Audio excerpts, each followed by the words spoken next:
This is a conference call hosted by 15 patients in the Sex Offender Civil Commitment Program at Coalinga State Hospital. Today is February 27, 2018. We are honored to have with us from Mitchell Hamline University, Professor Eric Janus. From the National Institute in Baltimore, Maryland, Fred Esperlin, MD. From the Alliance for Constitutional Sex Offense Laws, Janice Bellucci. And from Disability Rights California, Leslie Morrison, the Director of Investigations. We are especially pleased to have joining us from the California State Assembly, Anthony Dimartino, Legislative Director for Assemblymember Shirley Weber. Reginald Fair, Chief of Staff for Assemblymember Anna Caballero. And finally, Daniel Savage, Chief of Staff for Assemblymember Adrin Nazarian. Our format will be 7 patients making approximately 5-minute separate presentations. At the conclusion, Professor Janus will join me in co-moderating open discussions with our guests, presenters, and patient non-presenters. We will allocate approximately 10 minutes to address each of the presentations sequentially in the order they were given. We should have 10 to 15 minutes to play with for closing comments and giving out contact information at the end. The call will not exceed 120 minutes. The theme of this conference call is Coalinga State Hospital is completely broken and has failed to meet its burden as a mental health facility to provide patients with reasonable therapeutic opportunities that have proven exit strategies that are rational and not merely a facade to keep human beings who are perceived by society as unredeemable confined until they die. B. All operations at Coalinga State Hospital are currently in a state of crisis, top to bottom, affecting both patients and staff. The executive management team, including most in middle management, have demonstrated that they lack the qualifications or ability to operate effective treatment programs, assessments of patients, maintain appropriate staffing levels, provide appropriate medical care, investigate patient abuse complaints, and stem the high patient death rate. Finally, they have fostered an environment of corruption and a code of silence where staff are afraid to report what they know, fearing retaliation. The goals of this conference call. We are just about to start our presentations, but you need to understand that this conference call should be treated like a call to 911. The hoped for outcome is the following: an immediate staff delegation from the state legislature to visit the hospital for more extensive meetings with patients and peer leaders. Possible hearings in the state assembly where patients could testify via Skype. Priority legislation to give the Inspector General jurisdiction over state hospitals. A truly confidential reporting hotline for staff to report patient abuse. And finally, the removal of Brandon Price as the Executive Director of Coalinga State Hospital and Pam Holland as Director of State Hospitals. And before we start, I need to say that a couple patients on this panel are actually employed with Brandon Price currently in a peer representative position, and their bylaws will preclude them from possibly endorsing that his removal. So we'll now begin with our presentations. Our first presenter is Mike. Hi, my name is Michael St. Martin. I first fell under this law on September the 11th, 2002. Up until September 26th, I was in Atascadero State Hospital, and I was transferred here, and I've been here going on 11 years. And in that time, I've seen staff sleeping in my dorm room with other patients, the hospital hiring hookers to work in the hospital, several people who were drug addicts working in the hospital stealing meds out of our Med Select machine, or just before they put the Med Select machine in, staff so drunk and high on drugs that they couldn't work, staff trying to give me drugs so that he could prescribe Oxycontin or methadone to me so that he could collect them and then sell them. Another staff who was dealing drugs and then threatened me and smoked my chart in a manner as to be negative that affected me in the trial, who ultimately was fired after the exposure of all of this. This is what goes on in the hospital on a daily basis. Number 2, non-qualified management staff. We We have staff that have been promoted way past their level of competency. They have been promoted up as friends or buddies or any of that, who have no managerial experience, have no idea how to set schedules or staffing or procedures or how to follow through with anything or actually create a management atmosphere that starts from them lower or higher. It's just policy inept throughout the whole process.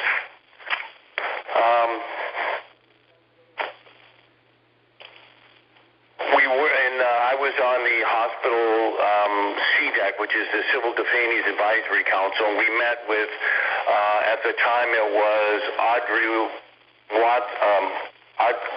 King, who was the executive director, and Brandon Price, who was the hospital administrator. We worked out an idea to develop a punch list. We wrote about 100 items that were wrong in the hospital that we felt were really important that needed to be addressed. So we came up with a punch list with 10 items, and when those 10 items were exhausted, we would work on the next 10 items. So far, we haven't finished the first item on the punch list.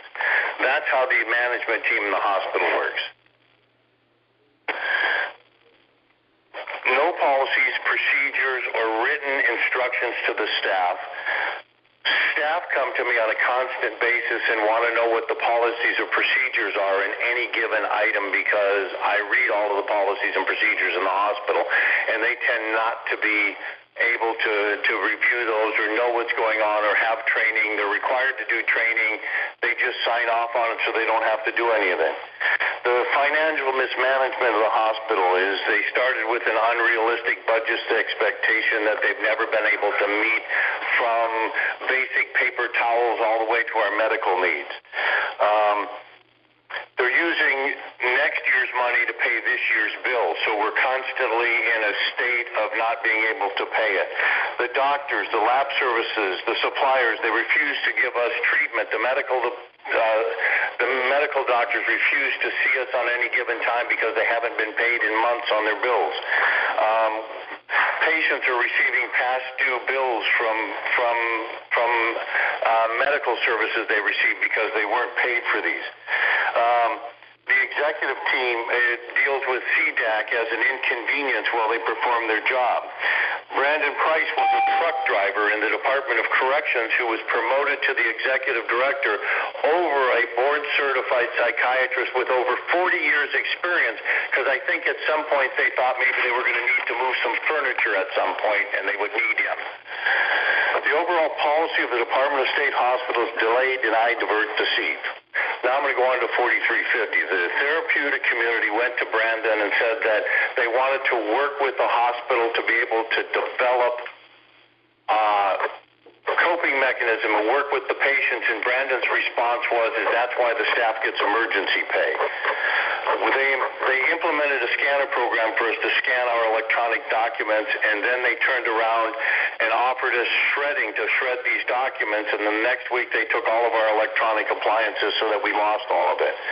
On Friday, the day before this took place, they literally put out a memo, then told us that they were going to bring the Department of Corrections and Rehabilitation and enforce this taking of our property, which caused an absolute upset situation within the hospital. We like to call it the Friday Blitz because it was done on a Friday with no administration here. They left.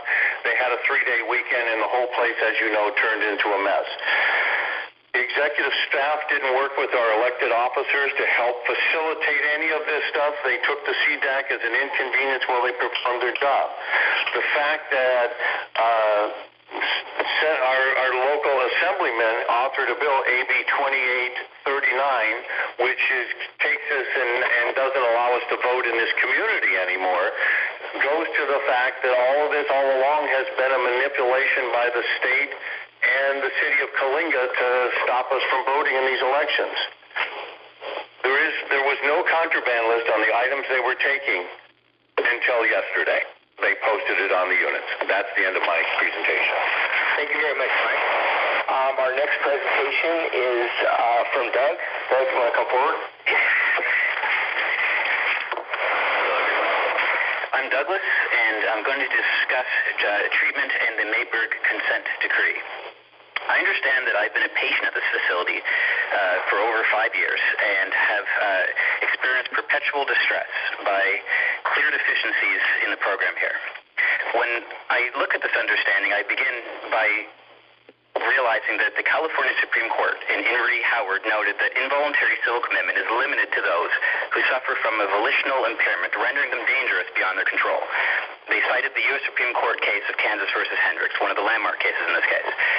Thus, Coalinga State Hospital is to provide treatment to me and the rest of the patients here for this disorder. Regarding what mental health treatment is, I also understand that it is important to note that in 2006, the U.S. government's Department of Justice, the Civil Fraud and Civil Rights Division, sued the state of California's Department of Mental Health, then headed by Stephen Mayberg, for depriving its patients of treatment. This was in the U.S. District Court, Central District of California. The case number for that, for those that want to look, is CV-06-267. The result was the Department of Mental Health consenting to a guideline of the minimum standards of treatment, which were incorporated into a document entitled the Wellness and Recovery Plan Manual. Within that manual, it notes, amongst its provisions, that firstly, the patient's treatment teams are to ensure that objectives and interventions address treatment for their disease or disorder, rehabilitation, and enrichment. Secondly, that applicable objectives are stated along with written objectives in behavioral, observable, and measurable terms. Thirdly, that interventions are implemented throughout the day with a minimum of 20 hours of active treatment per week.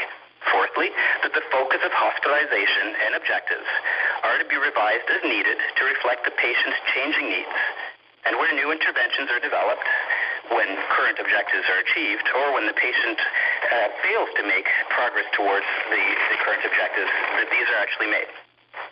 Fifthly, staff are to document specific rationale for continuing with an objective for more than 2 months in the absence of demonstrable progress.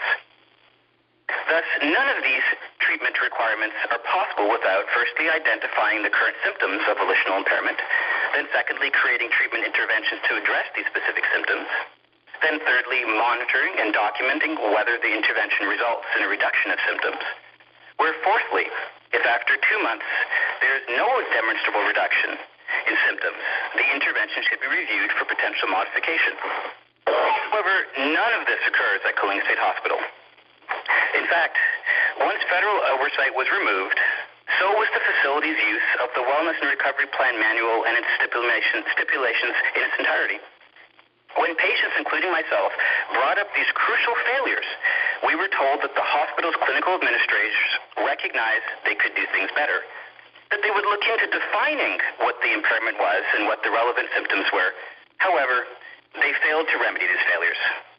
Thus, their statements were an acknowledgement to me and the other patients here that for 20-plus years of alleging to court they had an interest in treating us, they have, in reality, not even identified the relevant symptoms of the disorder they profess we currently suffer from. We are denied a sex offender treatment program that is rational. If it does not address such alleged current symptoms, the sex offender treatment program can't actually be deemed relevant to this law. It doesn't offer us the 20 hours per week of treatment. Instead, we are afforded a mere 3 hours and 20 minutes a week. As the U.S. Department of Justice's attorneys noted in their Mayberg case to the court, the state is failing to provide its patients with adequate treatment. That is continuing now as it did back then. It does not give us, as the Department of Justice's attorneys noted, a realistic opportunity to be cured and released. Rather, it seems evident to me that the treatment is merely a pretense and a sham to provide a false veneer of legitimacy. Thank you very much, Doug. So, our next presenter is Billy. Hello, welcome. My name is Billy R. I have a recording on our CSHabuse.com, should anybody want to hear it. The reason I got into and believe in therapy is because I've been in and out of prison 3 times for rape, and since 1973. My last sex offense was 1989, and when the courts ruled that I had no mental disorder that prevented me from trial or sentencing, And then after serving 13 years and 1 month before parole in 2002, I was suddenly found to have a mental disorder. Now, the following statements I'm making, they're not a justifying plea for clemency. We're only making declarations here of bad sex offender program and bad psychology as it's used here in this hospital. I started therapy in prison in 1990 and have been in therapy of one kind or other for over 28 years. Now, the last 12 years was here at CSH since 2006. The California SOTP has engaged in a number of policies that extends our incarceration unnecessarily for years from an original 2-year program. It started with the phases program, but in 2010 it was changed to what we call the Good Life Model program, declaring phases a failed program. And this added even more years to our sentences in here, mostly indefinite status. Most of the SOTP of us in this SOTP suffer years.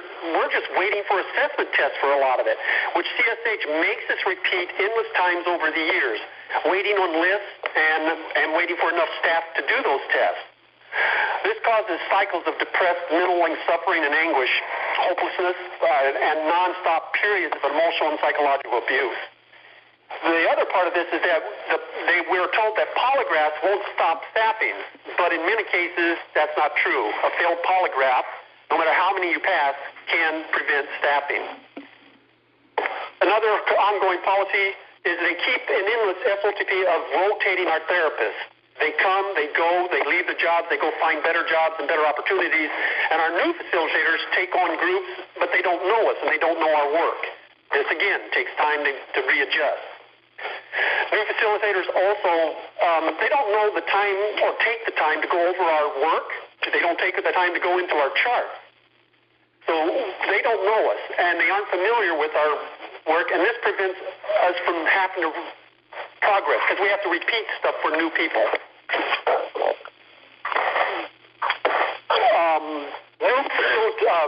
CSH has never initiated a database for treatment programs here. In other words, our work is not kept, there's no record of it here. We are dependent upon ourselves to maintain that record. So if we lose a thumb drive, if that gets corrupted or whatever, we're responsible for finding a way to get that to them. By no database, this allows evaluators to simply record anything they want. They don't have to rely on current work. They don't have to rely on our current progress. They simply keep reiterating old, 30-year-old crimes in many cases. Many of us can do years of therapy, and I mean virtually years, only to have a new psychologist come along and change our diagnosis without proper procedures or protocols or policy as defined by the DSM. Without any signs or symptoms of the so-called diagnosis. In my case, after years of treatment, I had over 89 different therapists here and far too many groups over the last 13 years. And a new psychologist gave me a new diagnosis of narcissism and justified it by only saying that my helping others made me feel both important and in control. The program here is waiting in line for groups to process work. There is no individual program while we wait our turns to advance. Many hours in groups get wasted on these trivial matters as facilitators do these check-ins, which stop the therapeutic process to listen to one guy gripe about not having his peanut butter and jelly, not having socks, etc. The SOTP progress is called staffing, and this is a panel that interviews us to decide if we merit advancing to the next stage.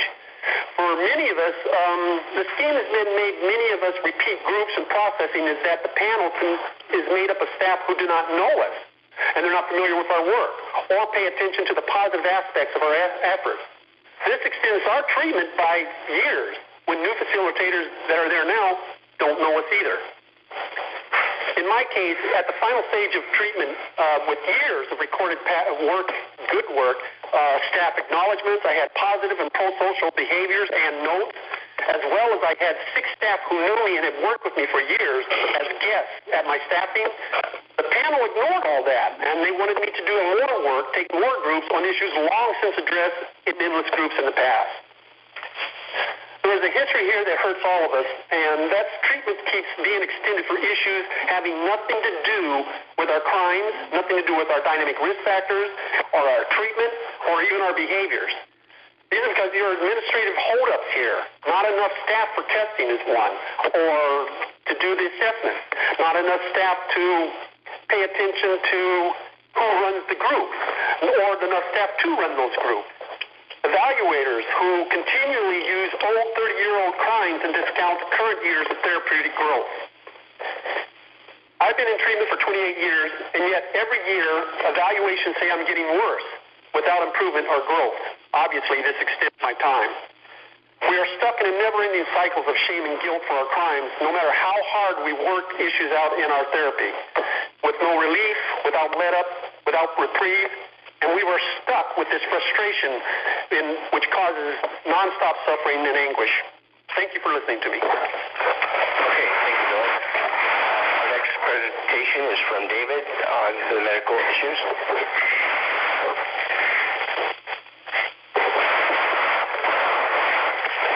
Good afternoon. My name is David. I've been here for almost 10 years.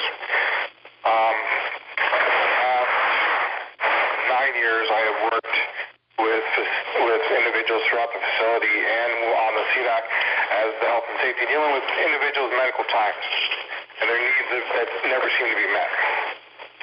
On September 27, 2010, Inside Edition did an expose on CSH and how we live. They called it Predator's Paradise.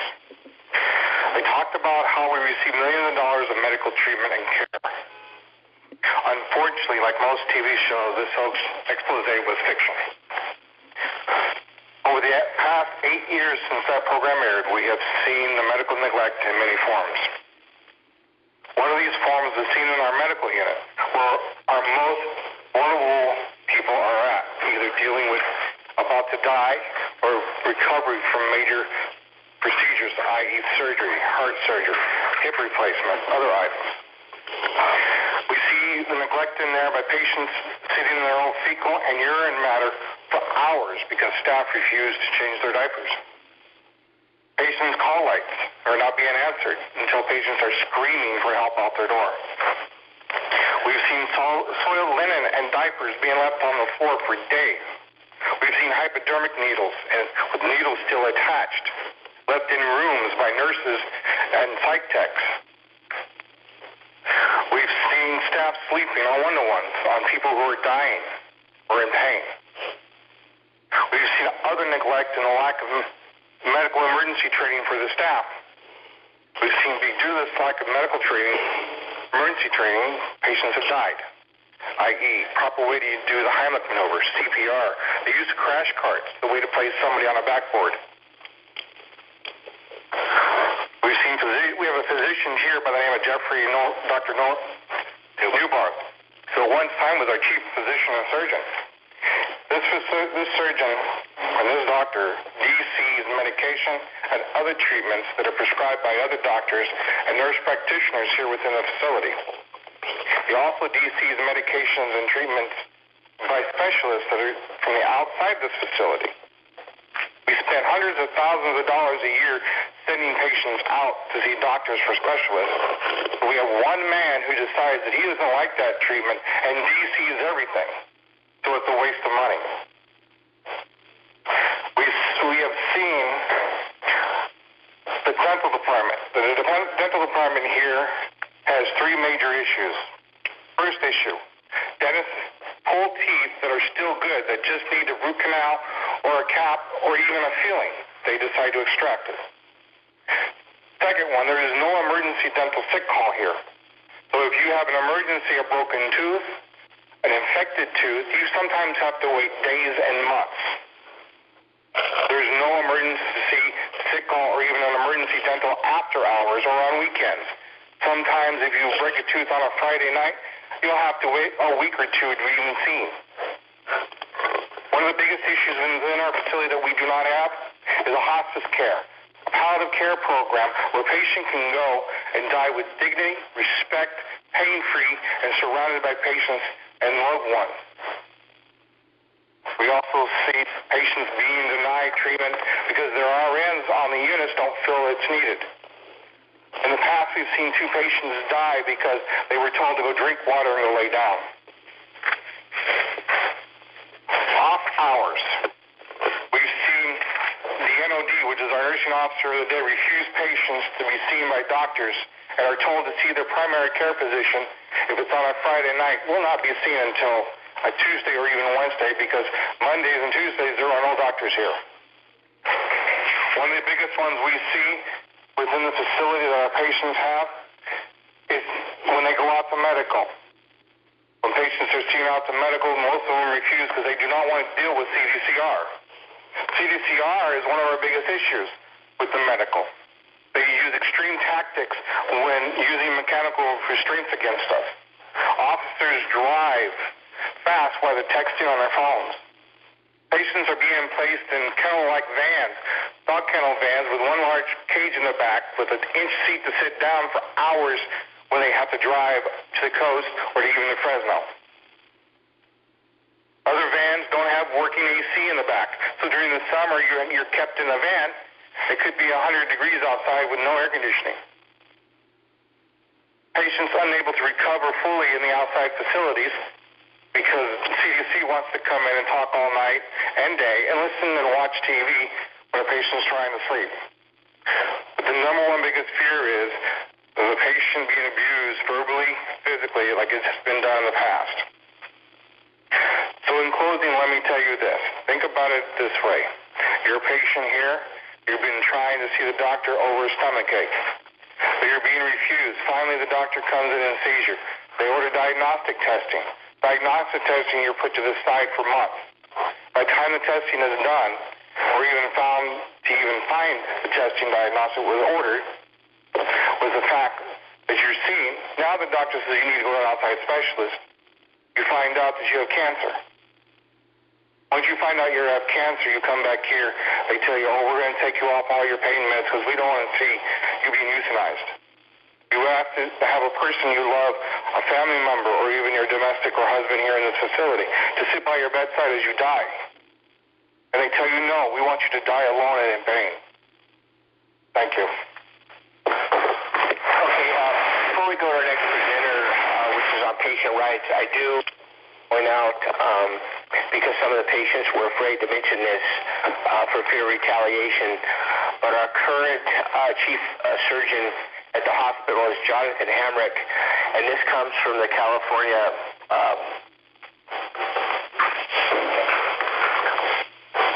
okay, I'm going to ask not to mention this. Okay, we're going to go to our next patient presentation. Okay, it's from Joel. Hello, my name is Joel. I have been at Coalinga State Hospital since 2010, and I've been assisting fellow patients in advocating for themselves for most of these years. Now that you've heard some of the major problems at Coalinga State Hospital, I will now discuss the Independent Patients' Rights Advocacy Office that is designed to pursue the protection of legal, constitutional, and human rights of patients in the mental health system. Advocacy represents and supports the patient as well as his expressed needs within the mental health system. Patients' rights is to be independent, have unlimited access to all levels of management and outside organizations, with ample manpower and resources to investigate any claims of mismanagement and abuses while being uninfluenced by the hospital. That's the way it's supposed to be. All of these problems, complaints, and abuses you have been listening to have been provided to patients' rights over the years through both individual and collective complaints, along with meetings at the hospital-wide level in both non-recorded and recorded meetings, most of which should have typed minutes that are signed by key attendees. Every member of our panel knows that the patients' rights advocates witness firsthand and through investigations these abuses that happen regularly and in all departments of Coalinga State Hospital. By law, patients' rights advocates are to take action to investigate and address complaints within 2 working days. However, in a response letter to a patient, the California Office of Patients' Rights Director, Michelle Mudgett, stated that within the previous month, her office received over 500 complaints, and they would be responded to in relation to her staffing limits. Responses from patients' rights are commonly between 1 week and 6 months. Patients have been transported to medical appointments in substandard prison kennel vans, which David talked about earlier with the medical, where patients requiring wheelchair assistance are required to crawl into the van while handcuffed and are tossed around during transport, causing re-injury and rib stitches from surgeries the doctors had just done hours or days before. It is evident that patients' rights is unable to correct these rights violations as this has gone on for years. In a response from Disability Rights California to a patient dated 9/16/15, it states, "We simply do not have the resources presently to devote to this investigation." Though there have been numerous requests for Disability Rights California staff from administration office to meet with the peer leadership at Coalinga State Hospital to discuss the crisis of abuse, neglect, and quality of care, they have blatantly refused. You can plainly read these refusals in the response dated 8/29/17 by the Executive Director, Catherine Blackmore, and then on 10/6/17 by Charles Ehrlich of the Grievance Committee. That is on the CSH Abuse website. On November 28, 2017, the Patient Civil Detainee Advisory Council, representing the entire Coalinga State Hospital population, met with the Coalinga State Hospital's patients' rights and requested the cancellation of the Disability of Rights California contract and a replacement organization be contracted to protect our rights. The patients as a whole have no confidence in our current advocates. This is one of the documents, again, that's on the CSH abuse website. Residents of Coalinga State Hospital rarely see any benefit to file complaints with patients' rights and simply feel they are a waste of time or a way of the hospital to delay our ability for relief. Common complaints that I hear are serious medical emergencies are not responded to for weeks or even months. Responses appear as a one-time-fits-all, generic, and quite often doesn't address the main issue. Patients' rights commonly suggest the patient take their complaint to the same staff members who told them to file the patient's complaint in the first place. It also appears that the patient's rights just holds onto the complaint and calls you in a month or so unaddressed to see if they can close the complaint because it worked itself out without any help. Illiterate patients are quite often refused assistance in filling out complaint forms and rarely receive a phone call or interview to clarify their complaints before they receive a confusing closure letter from patients' rights because they didn't understand the complaint. In summation, the patients at Coalinga State Hospital feel abused with their rights being denied, with no available, viable organizations such as Patients' Rights for help. Eventually we feel helpless, angry, unable to protect ourselves, frustration, more anger, depressed, and finally giving up on life, wishing their pain would go away soon. A growing number of residents at Coalinga State Hospital are simply waiting for the day they don't have to wake up. Also, one of the problems that we have, patients' rights within Coalinga State Hospital has moved from the main hallway where you could knock on the door to get a hold of them to behind a door that's down the hall, so you have to call them on the phone and arrange a time, to now in the administration building as of the last quarter of last year. So we really don't have the opportunity to see them. Thank you. Okay, thanks, Joel. Billy has a 2-minute presentation about how the guys in treatment felt during the lockdown. Go ahead, Billy, real quick. Hi, guys. It's Billy again. Recently, CSH has abandoned all pretense that we are here for treatment and that our incarceration here is really about punishment, which, as you know, is not mandated by the 66 an hour for which this hospital was actually built. The deceit that CSH is, in fact, another prison discounting our status as civil detainees has now been dispelled. FOTP was not just put aside, but those of us in therapy, well, we were denied access to our groups, access to our therapists, and had all of our therapeutic materials and work taken from us. Under the pretense of removing child porn, personal properties we had were taken as well, and this is purely a punitive overreaction by the CSH. All of us were classified more or less as child porn watching pedophiles with absolutely no regard of what our offenses actually are or were. The facilitators were told to take our property during the searches, but then they were instructed not to visit their group members and to stay off our units. And this lasted for over 30 days. So this made us feel, as far as therapy goes, we felt abandoned and not cared for or about and discounted. You can look at this like when a parent abuses a child or a prisoner of war is denied something, a form of abuse is to give them things, you give them time to like those things, and then what do? You take it all away without reason or cause. How this is good psychology, I couldn't tell you. We are now told to go back to our treatment groups, to trust staff, and to ignore our feelings of betrayal, denial, and we live without this faith, and that it won't happen again to us next week, next month, or even tomorrow. Thank you, Billy. Okay, I'll be making the final presentation. Oh, shoot. Yeah, we have a illegal alien. That's right. Okay, Doug has a 2-minute presentation on illegal aliens. Hello, thanks, Jasper. Hello, this is Douglas again. I'm going to discuss the illegal alien situation. Last week, Leo, a distraught middle-aged El Salvadorian, approached me in the hallway. With watery eyes, he told me of how the facility was denying him a kidney transplant he'd be able to get in his homeland if only they'd permit the deportation process to run its course. Leo and I are among the approximately 40 illegal aliens trapped here at Coalinga State Hospital. Canada, my homeland, is one of the world leaders in sex offender treatment. However, for over 7 years now, I've been prohibited from returning and getting treatment in my nation. Our families beg for explanations from the lawyers, the clinicians, and from us.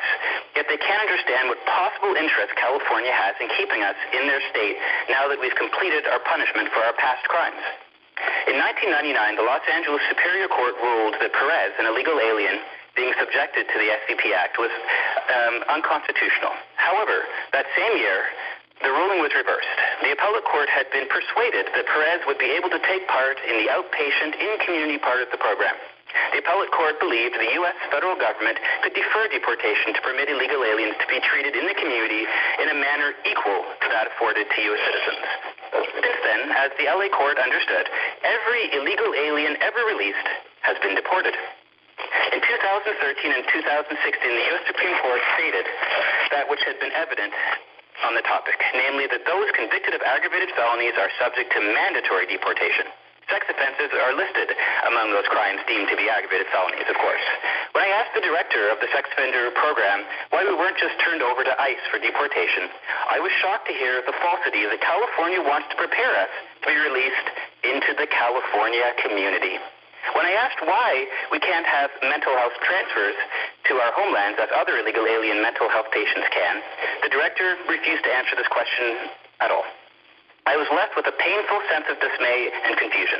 I understood that both of the legitimate interests in the state civilly committing people outlined by the U.S. Supreme Court were absent with illegal aliens. Namely, California does have an interest in protecting its community and treating its mentally ill citizens, but has no legitimate interest in policing our homelands, nor imposing suspect involuntary mental health treatment to those who are not its citizens. The $296,000 per year per illegal alien wasted could be spent to help genuinely ill California citizens.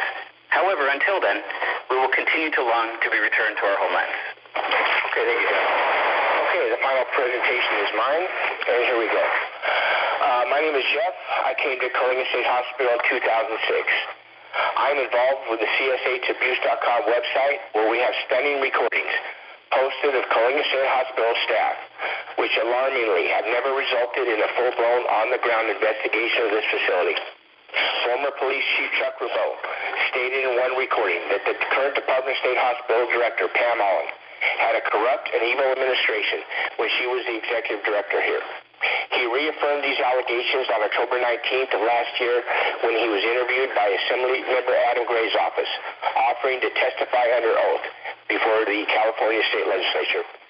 In another recording, CSH Hospital Police Lieutenant Andrew Berard confirmed to me that Pam Allen installed her friends in the management positions at this facility, and that we might not have the problems we currently have here if she had appointed managers based upon their qualifications. CSH police officer and union representative Thomas Pica, in his recording, encouraged me to go to the FBI or Department of Justice and ask them to interview all of the staff individually, not as a group, but individually. Then they would find out what was really going on here.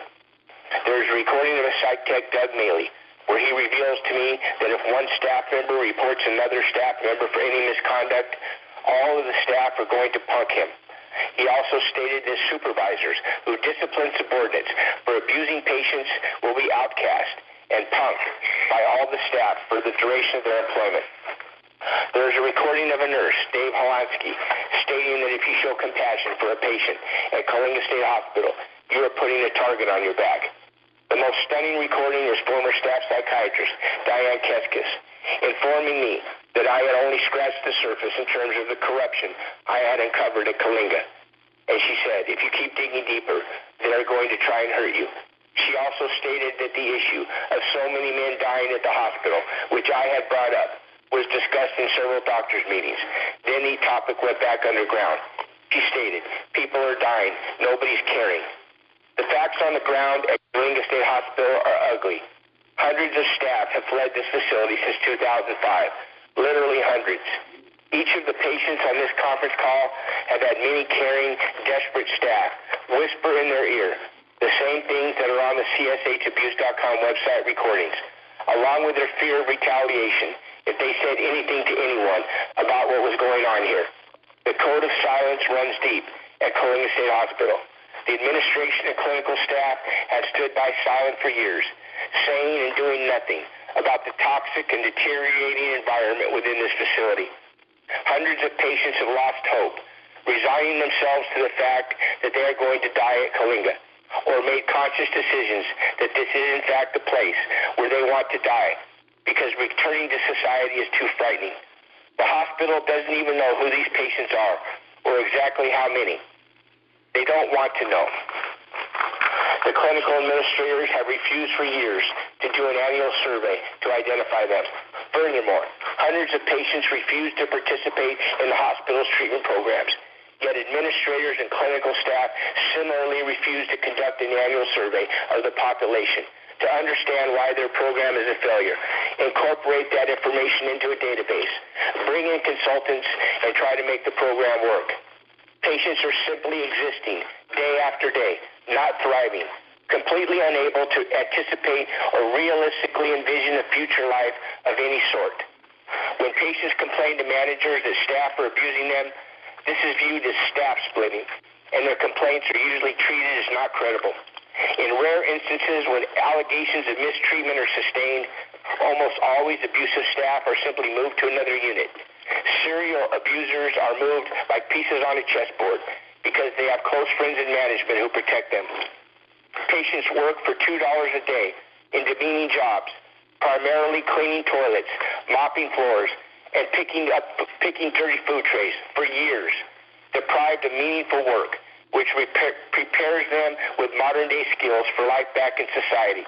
And finally, when a man is near death, it is against the rules to say goodbye to his family on Skype before he takes his last breath, because sex offenders at Coalinga State Hospital are not allowed access to the internet.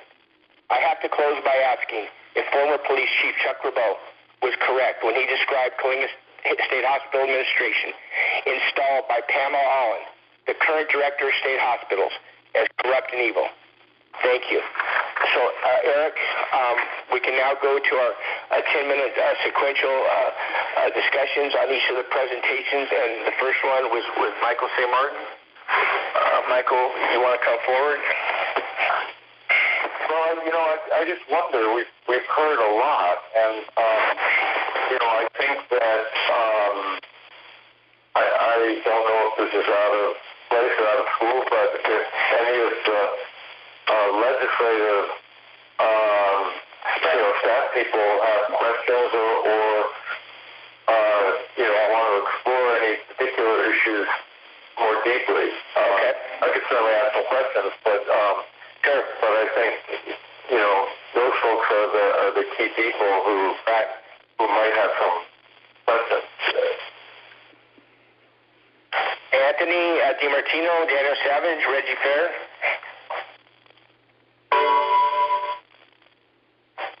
Hello?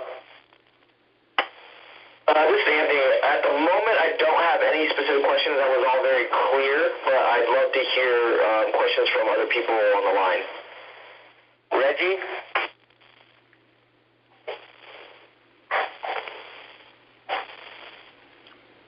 Reginald Fair, Daniel Savage? Yeah, this is Dan. For all your presentations, particularly the final presentation, it seemed to addressing recent management at the hospital. Is this about the current management of the hospital, the personnel itself, or are these ongoing institutional issues that were taking place before the current management at the hospital? Are you talking about my presentation? I'm talking about all the presentations, all our complaints about how the hospital is being run. Yes, come over here. They can't. And so what I'm asking is, do the complaints stem from the way the hospital is currently being managed? Some of you have been there for a long time, and you've been there prior to the current administration. So what I'm asking is, are these complaints about the current administration and the way the hospital is currently being managed, or was it managed in a better, more efficient, more effective way in the past? No, my name is Rick Kelly. I'm the director of the working group. You've not heard from me so far, but you will now. I'm going to talk about the elephant in the room. I've heard nobody today talk about public safety. Not once. Not one person talk about public safety. So I'm going to talk about public safety. Jim Spertus checked in from Spertus Landis Umhopper, and he will address some of our concerns in more detail in the coming weeks and months. However, I'm talking about this. The overarching concern is the safety and security of the public in this hospital. The current and previous administration have so poorly ran this facility that the public is actually less safe rather than more safe. Because most of the people that are in this hospital that are being released back into the communities are being released back into the communities without having served one day in treatment, either because it was unavailable, immaterial, or could cause their latency. That's all the kind of stuff. So treatment, security, habilitation, right? What hasn't been talked about is that there's been no studies. When public safety wrote this law, they've done no follow-up whatsoever, no studies to find out where are we right now with the treatment in this facility. Are we with the fact that people are dying? Okay?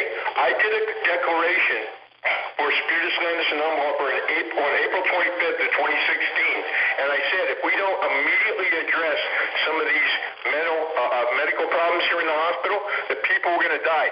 23 additional people have died since I said those words, since I uttered those words and put my name to the declaration. So I want to humanize this. People are actually dying here, and the community is becoming less safe rather than more safe. People who otherwise would be out on the streets participating in outpatient clinics as a condition of their parole with PPGs and lie detector tests are sitting here languishing for decades, not in treatment, only to be released into the community. The Department of State Hospitals on June 28th put out a sexually violent protocol notice that talked about the fact that you have people here that are pre-probable cause for 10 to 15 years, right? That's without a trial. That's hundreds of millions of dollars of taxpayers' money that is being spent in this hole and not addressing the patient's needs or the public needs. That's what I want to bring attention to, and I can answer questions that anybody has on any of that. Thank you. Dan, with regard to the conditions of the hospital, are you there, Dan? Yeah. Okay. This is Michael St. Martin. I've been here for 10 years. I was here a year after the facility originally opened, and during that time, it has been one disaster after the next. Pam Allen, who is the current director. I've spoken with her in and on for years. And I used to tell her, I said, Pam, I could see you at the end of the night putting your hands on the steering wheel and thinking, thank God this place didn't burn down today, because it's been disaster management since day one. There's no one leading the charge to correct the problems. Each and every day something crops up and they act like it's never happened before. They've never written a policy or procedure. When I was in the Department of Corrections for 10 years, I thought it was the most twisted, convoluted, screwed up organization I've ever seen in my life. And then I came to the Department of State Hospitals and I realized that the Department of Corrections is a well-oiled machine. Because if there's something that happens, they have a book they pull out, they know what the procedures are. This place, every time there's an incident, nobody knows what to do, and no one at the top down is leading the people at the feet to know what they're doing.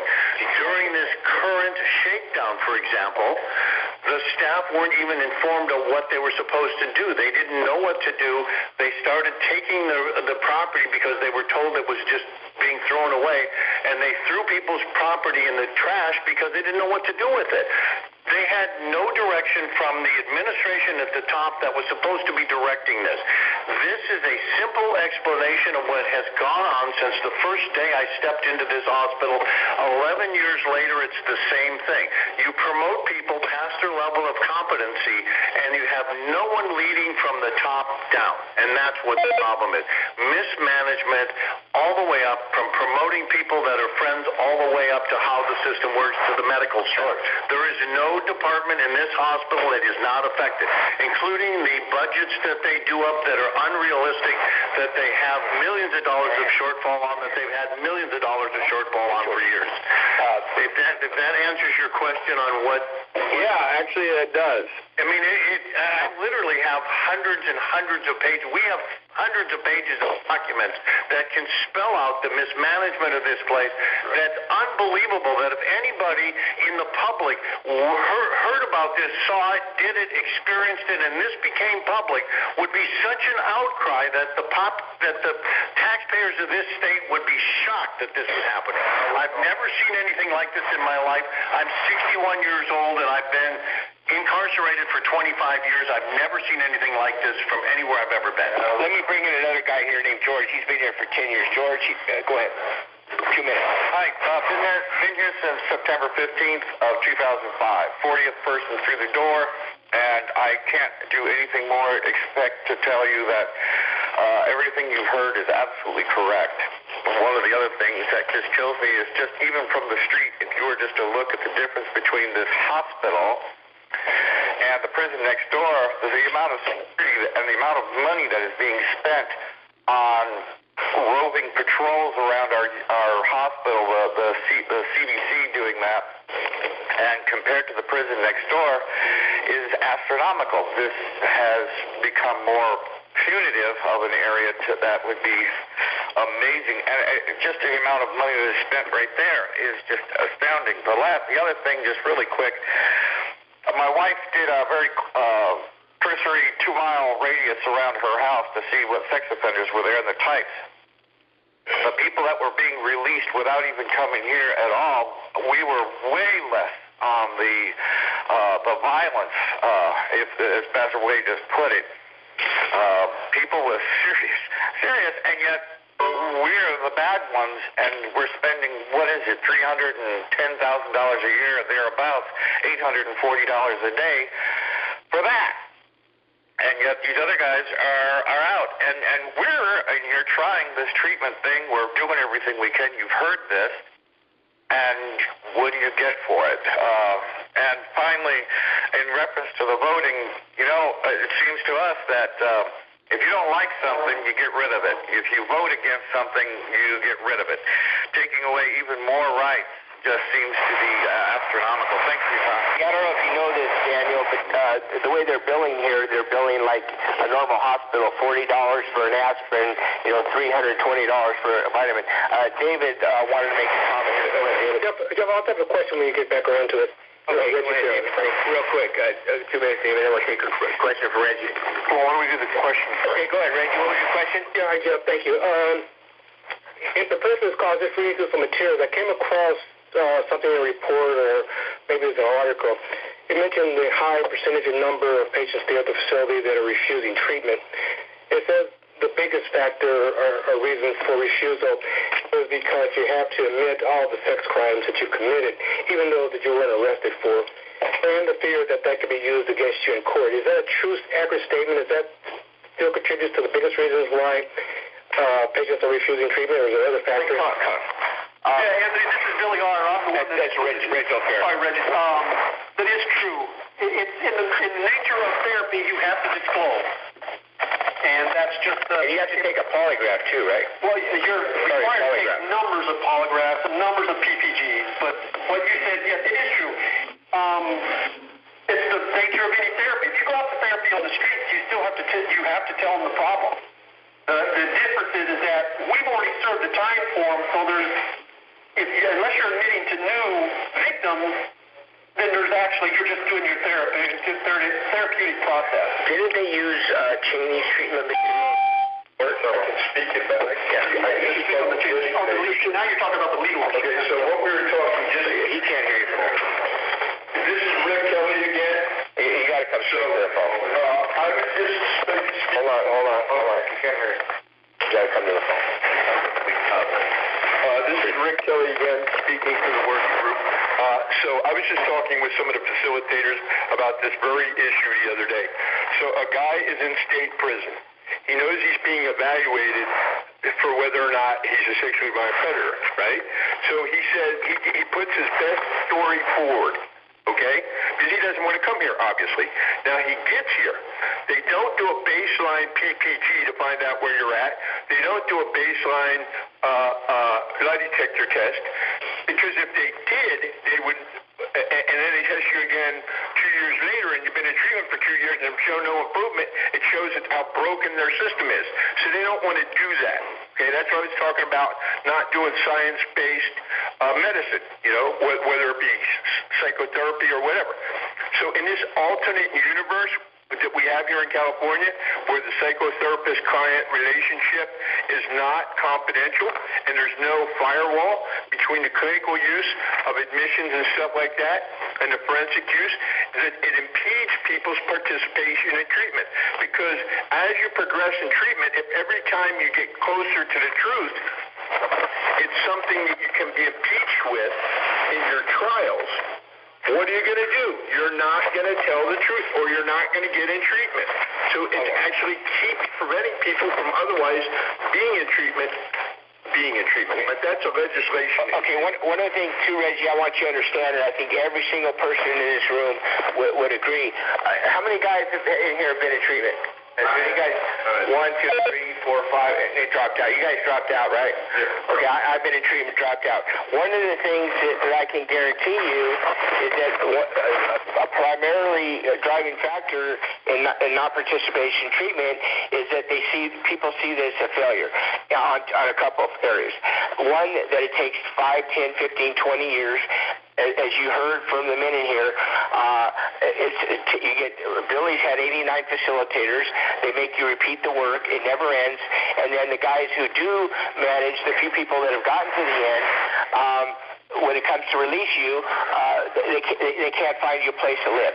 Now, I can guarantee you, I know Mike wants to say something here, if there was a clear curriculum where you knew that you could go through the treatment program in, say, 3 to 5 years, and you would definitely get out, I can guarantee you 2/3 of the hospital would jump into it and participate.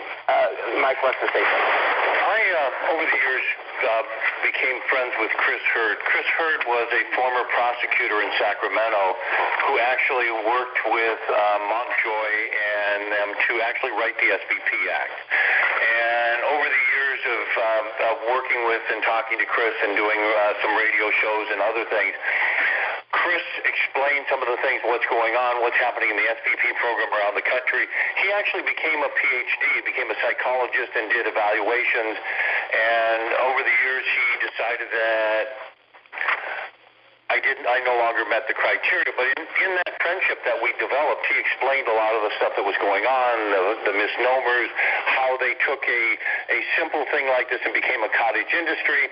I filed several years ago and did a story with Lee Rahman in the LA Times about the evaluators that were making $1.5 million using these evaluations that they were doing, which caused the legislature to change the process. There's a whole number of things that are so complex in this of what's going on. The bottom line is that they have taken something that was a simple couple-of-year program to bring people in, help them be able to make it out into the community, to a total encapsulation of a Roach Motel where you can check in but you can never check out.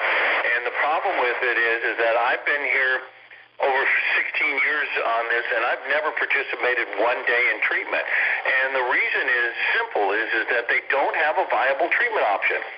When you went to the university, when I went to the university, they told me what I needed to do to get my degree to graduate.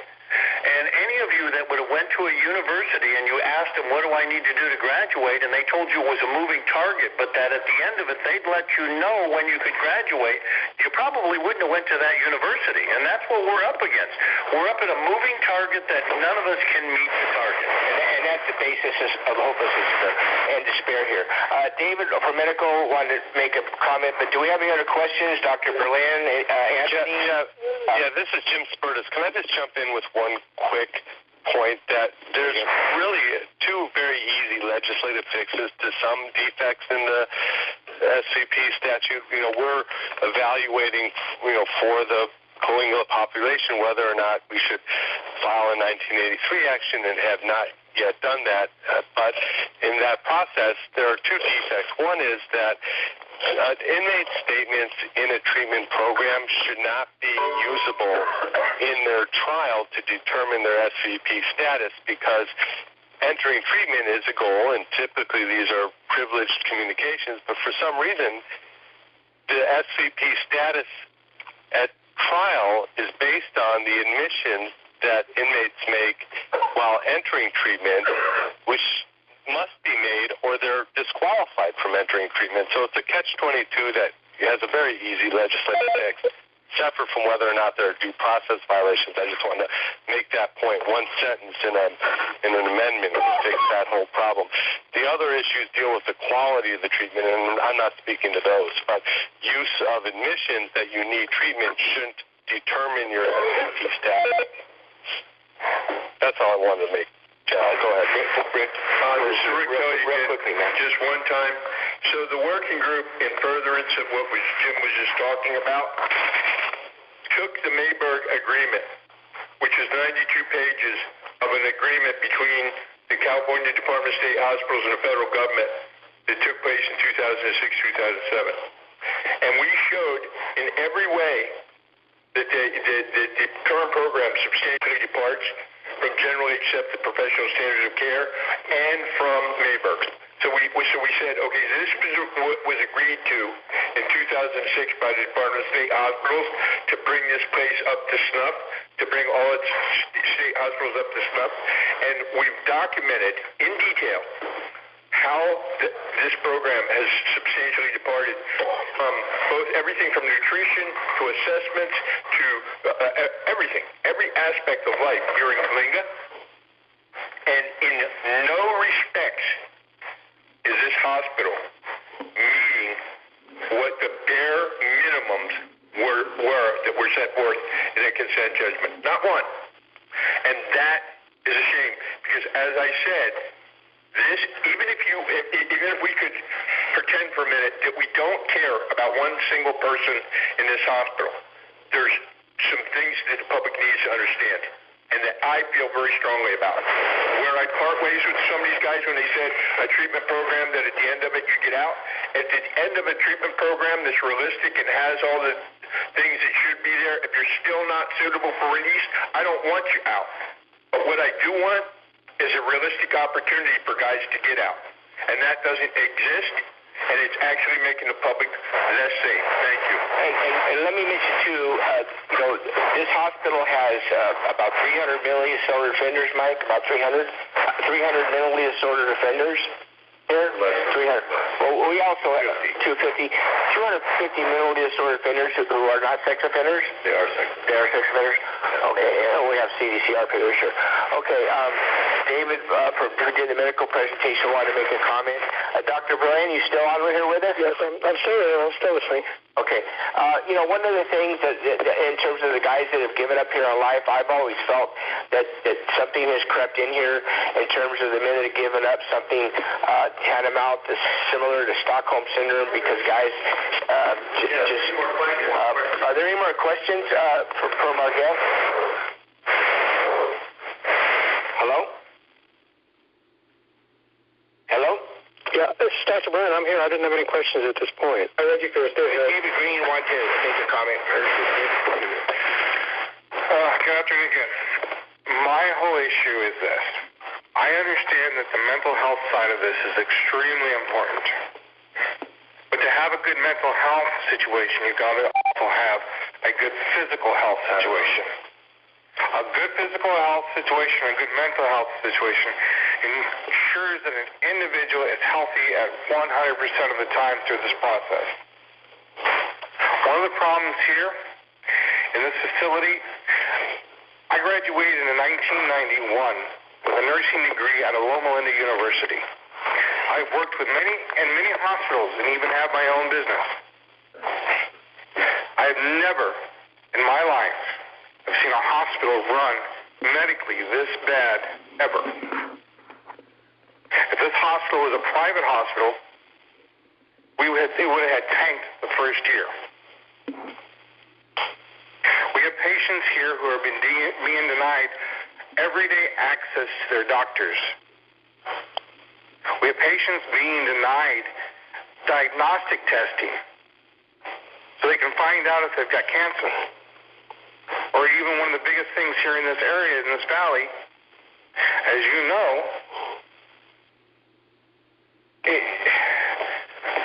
valley fever.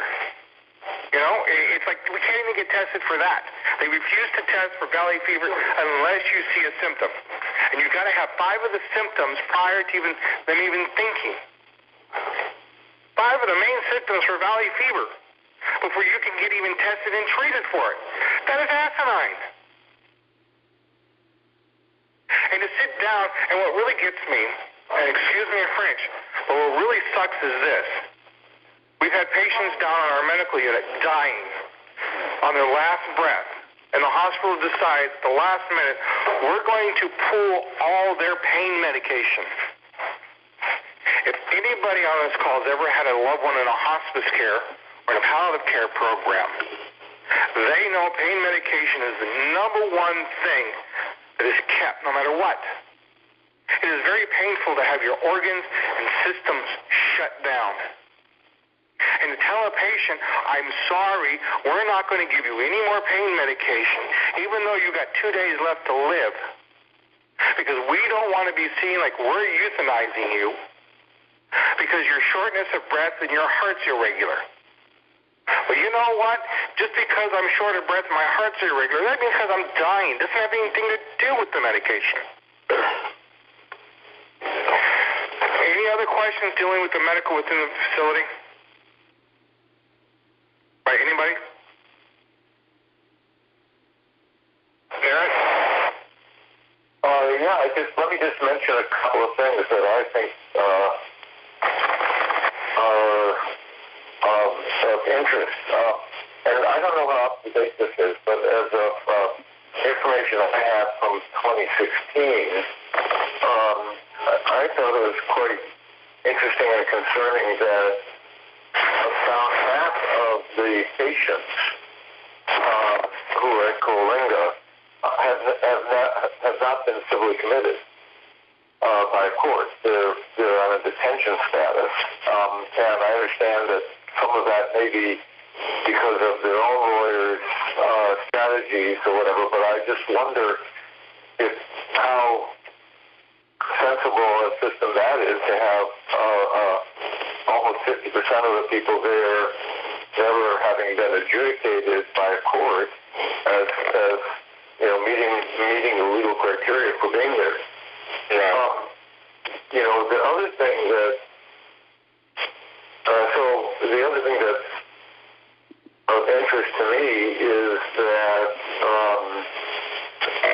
according to the information I have, about 35 people have been released conditionally since inception, out of maybe, about 900 total population. 900. You're talking about through the treatment program, right? Well, no, both. Through treatment or even having refused, but... Right, well, that's after 20 years, Eric. Yeah. So it's a very small, very, very small number. Right, and then Mike's telling me that of those, 19 have come back for violations. Technical violations. Additional violations. So I guess one thought I have, coming from a public policy perspective, is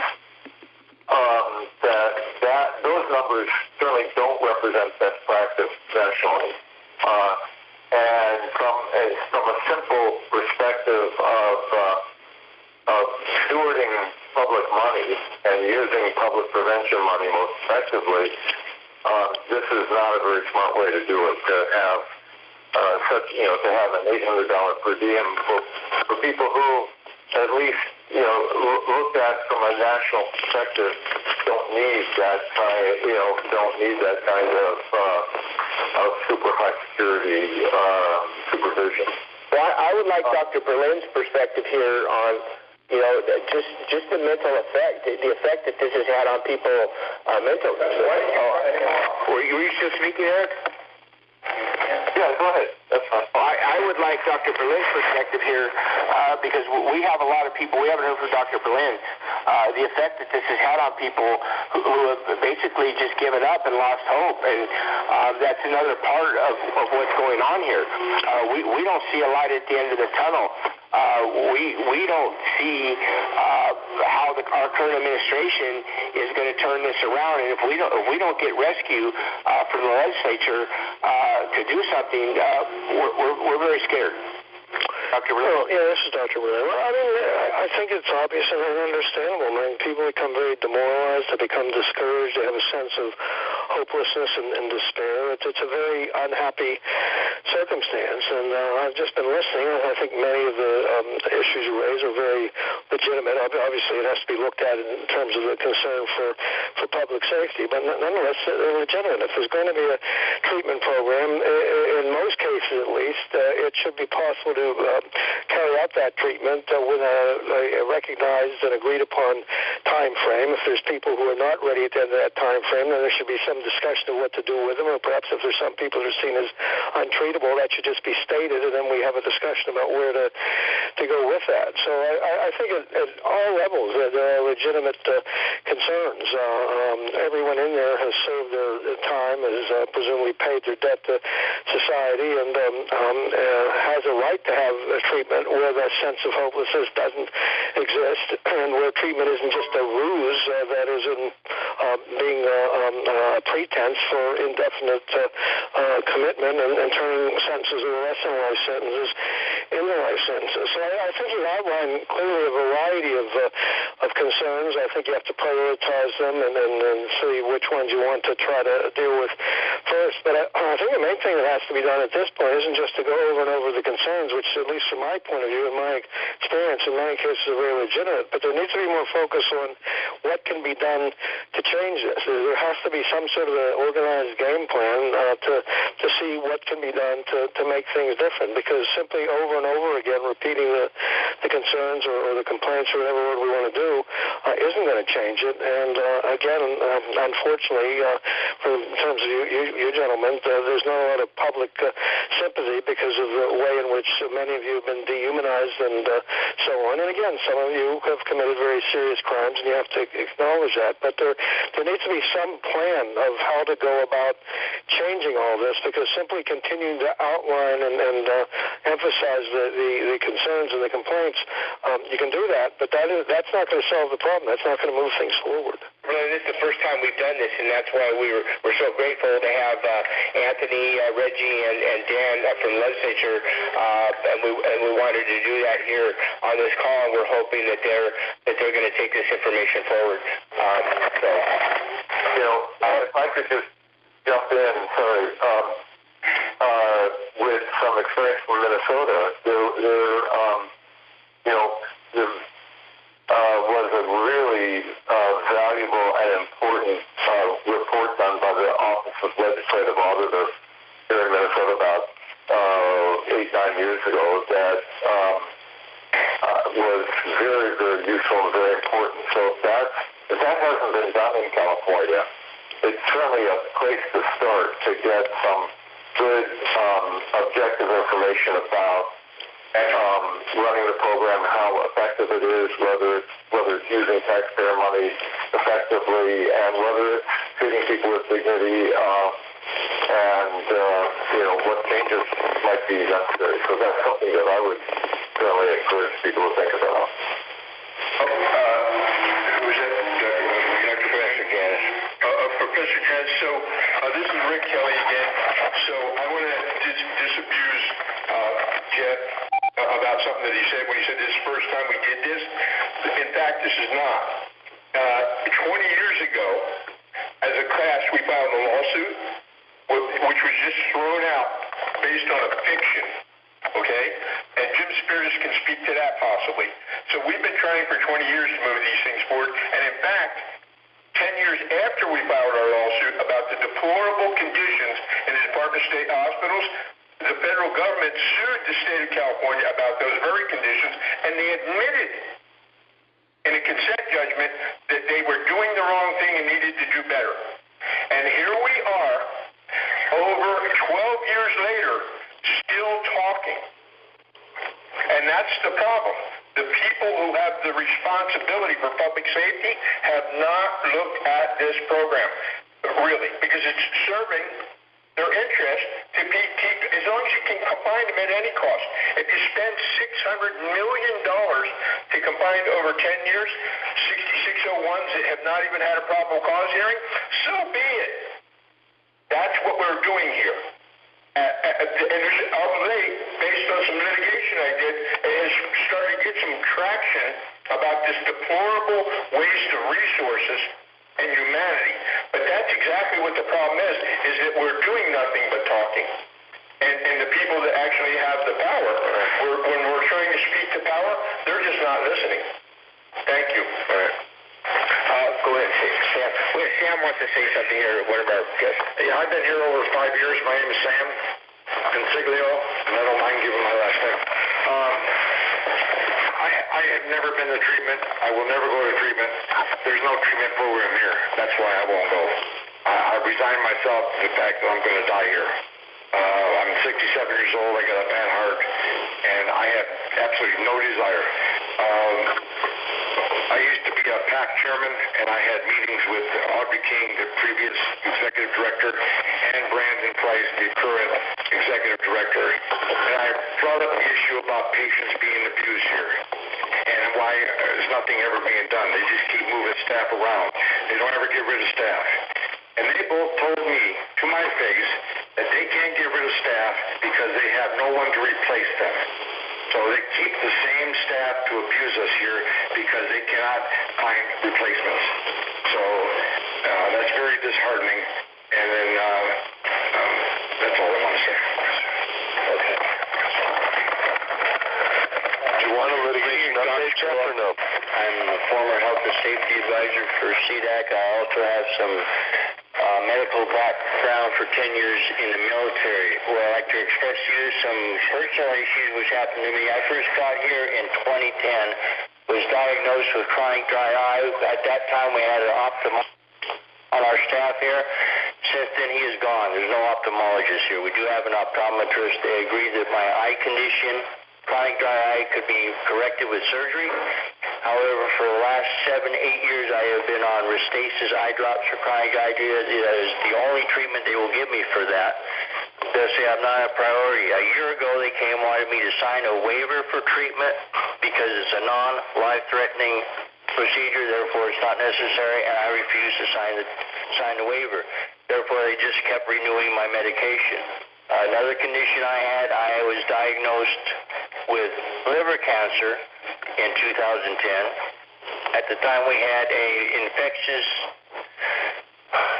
disease doctor, a Dr. Roman. He said it would wouldn't be in their best interest to treat me because I am a 602 and was liable to be taken out to court at any time, therefore it would interrupt the treatment. However, that being said, I filed a writ with them, and they had to immediately instill this treatment for liver cancer. As it was subsequently, within a year and a half, I knocked it out, and I'm now in full remission, and it is not an issue. That being said, their interest is they don't want to treat us if we're going to go out to court and discontinue treatment. They don't want to give us any initial treatment unless it's life-threatening. Therefore, there's some of us that was sitting there for years and years with conditions that are being treated medically, which can be corrected with surgery. In the interest of time, that's all I have to say. Okay. So I guess we. Any more questions from anybody? Janice, Anthony, Spertus, Reggie. I can give a litigation update, Jeff, if you want one. Was that Jim? Yes. Do we still have Anthony? You still there, Anthony? I'm still here, Jeff. Okay. You're too quiet. Go ahead, Jim. No, I'm just, if you thought people should understand, we're not just sitting around doing nothing. We didn't want to mention anything. Yeah. Go ahead. So whenever all the detainees were housed in the Atascadero, there was a 1983 action filed, and the case went up to the Ninth Circuit twice. Both times the Ninth Circuit issued favorable rulings that there were cognizable claims and the case can go forward.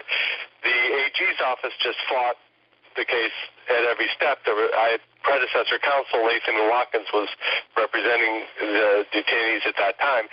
The case went up to the U.S. Supreme Court and back down. That's when we took over.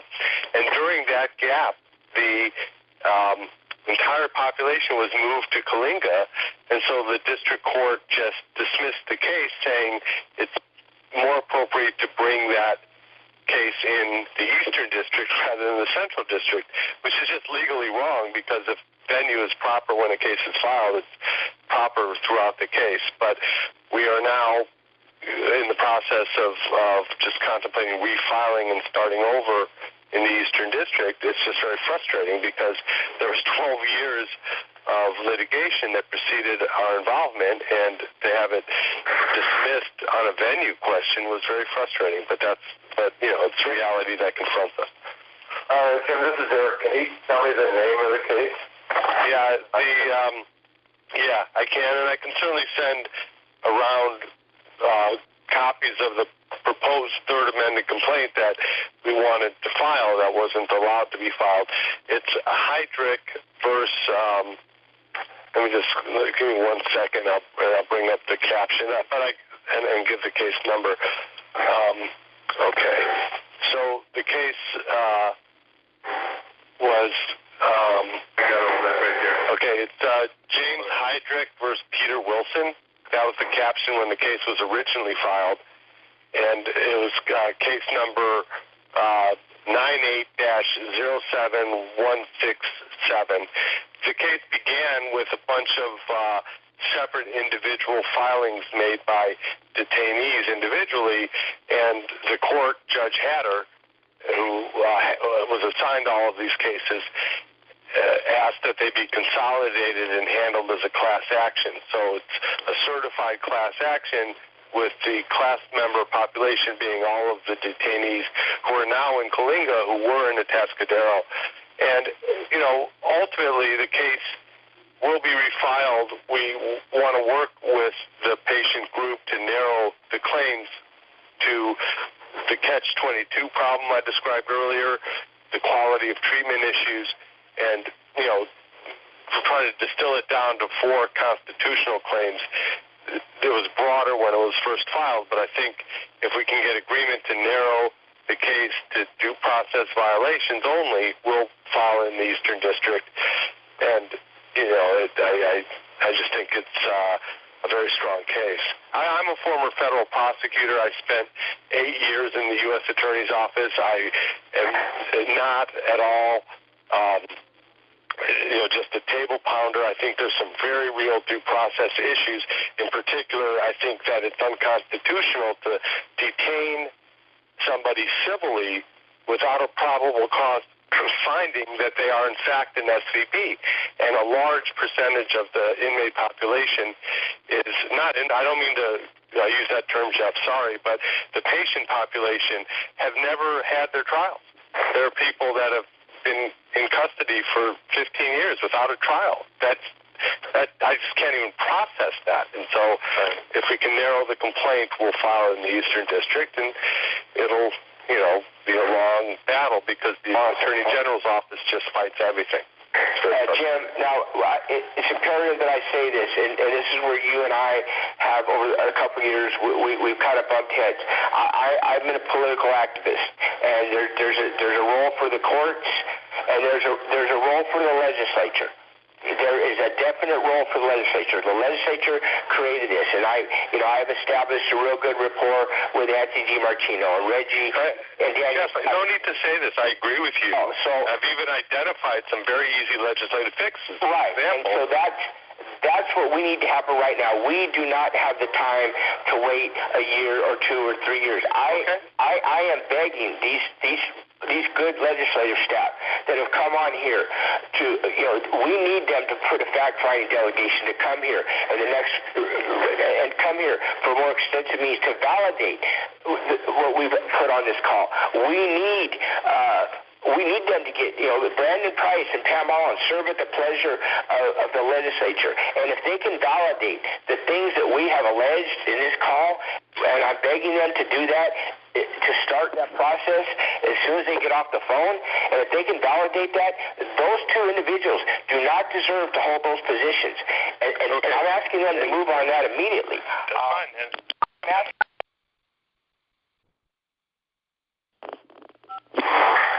Well, maybe this is Eric. Maybe I should just jump in here. And I think that I just wonder whether we ought to wind this up. My personal view is that this is a complex problem that's going to take a whole bunch of different approaches to even begin to make progress in legislative as well as litigation.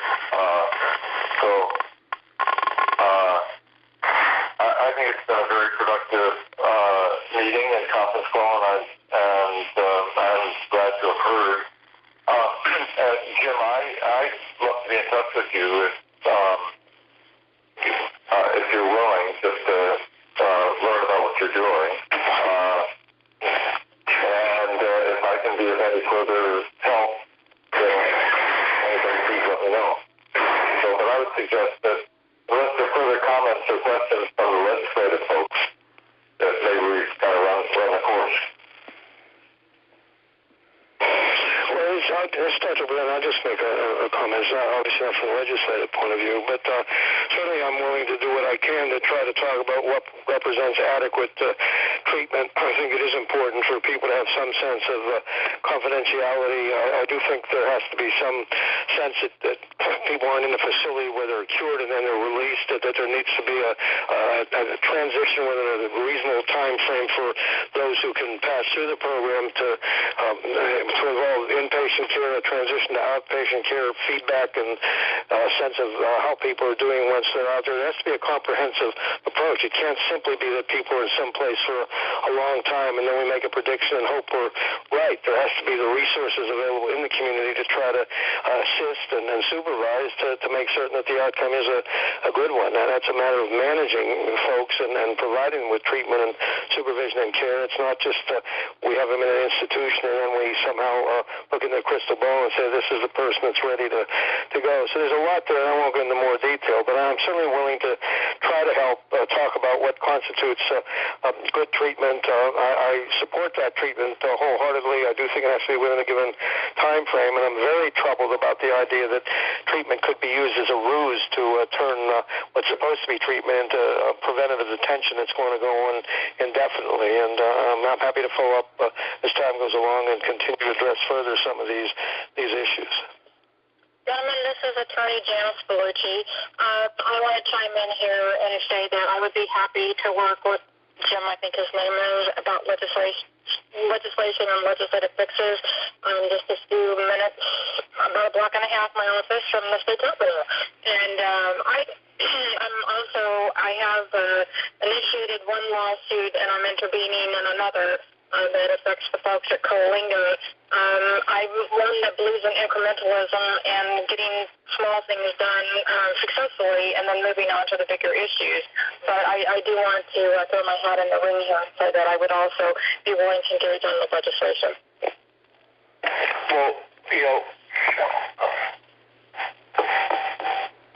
Well, that's terrific, and I would like to exchange contact information. We can discuss this further offline.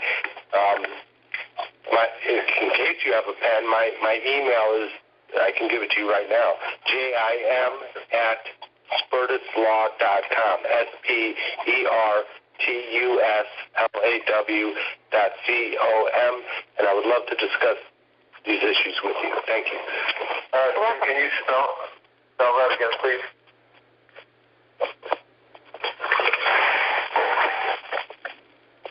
Jim, can we get your email once more?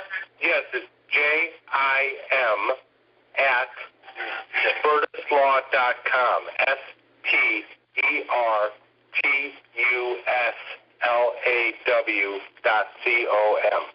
Okay, and where are you located? I'm in West Los Angeles. Okay.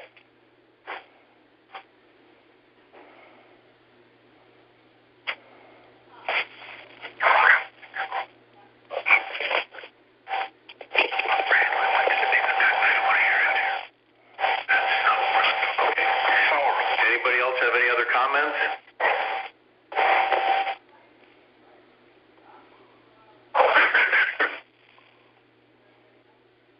I, for one group, Jeff, thank you for organizing this stuff. This is Rick Kelly from the working group. I work with Jim Spertus' firm frequently. Hey, we want to really thank all these people. We want to thank Jeff Gambler for making it happen. More important for you guys showing up. Yes, thank you very much for your participation, and we hope that this will be the start of improving it and saving money and making it safer in this state for everyone. Thank you.